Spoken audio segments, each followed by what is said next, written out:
Who wants to be a professional footballer? And there's a couple not sure, but there's a lot of hands up there. Where would you be playing if you weren't able to play here? On the field, yeah. Yeah. And you've got a lot of fields and parks where it's good to play, or is this like a better setup? Much better setup. When I became mayor, the first big decision I did was put 2.6 million quid into this to get it built. And I had no idea what was going to happen to Newcastle United in terms of the takeover and extra money in the club. But it's fantastic that it's here and it's a facility for all of you. And you know, to come down and what you're doing in terms of inspiring the young lasses, that's brilliant. Yeah. Now, you're all being really patient, but I can tell you just want to go and play football. So thank you for listening. What's this place all about? It's like a community centre, so for anyone who's around here and around St James's Park to come and see what we're about. It's free, so anybody can come in, they get the opportunity to play together, make new friends, have a go at different things. And what's your message then to any girl wanting to have a career in football? Keep going, it's getting bigger. It's definitely getting bigger, and there's a lot more money that's going to go into the game.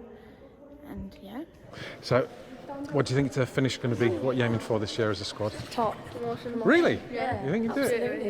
Yeah. Definitely. What difference has it made then? Now it's a professional club.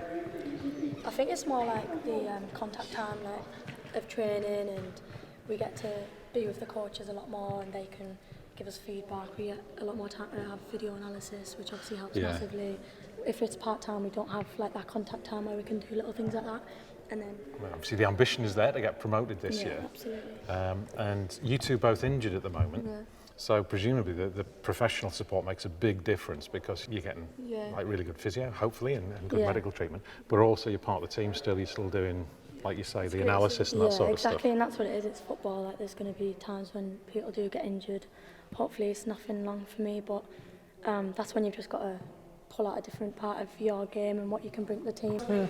So, and feel free not to answer this, but in terms of the money in the game and earning a living at it, is it something that actually works at the level you're at now? Yeah, absolutely. Like, I wouldn't be able to live if it wasn't doable. Do you know what I mean? Like, I don't have to have another job on what I'm getting from Newcastle United, and that's like really, really important, because if we're having to be in full-time professional environment and then going and working another job, like, you're not going to get the best out of us. So they are providing the financial support to be able to just be like fully committed to football. It's really important for little girls to have role models, and it's amazing to think that we could be them. Like, little girls come to watch our games and we are that person, and I think it's just great.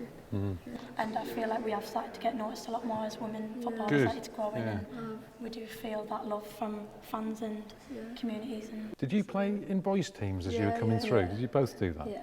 My niece, she's much older than you two now, but she did that, and I think at the age of 12 they had to stop in those days, that the girls weren't allowed to play with the boys. Who knows, actually, by the way, that the FA banned women's football for 50 years between 1920 and 1970. Isn't that outrageous? And when my niece was coming through, and like you, she loved it and she played with her dad and all the rest of it. And because there weren't any girls' team competitive, she couldn't really get a game after that.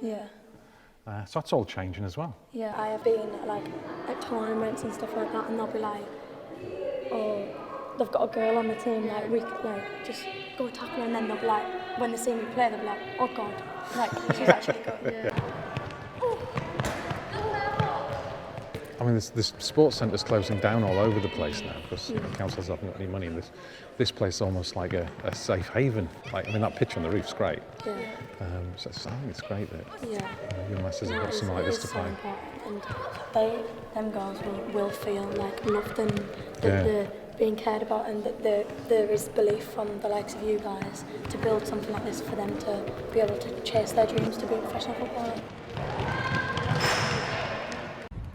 The success of the Lionesses has obviously brought women's football to the fore, but where does the Lioness come from? It was really interesting seeing all that, talking to the young girls playing football and the two professionals and their journey through it, and seeing the difference it makes when you've got decent facilities and coaches. And it was interesting to see the young players there, a little bit in awe when there was two professional women turned up, and it's fantastic. That's an opportunity that happens these days.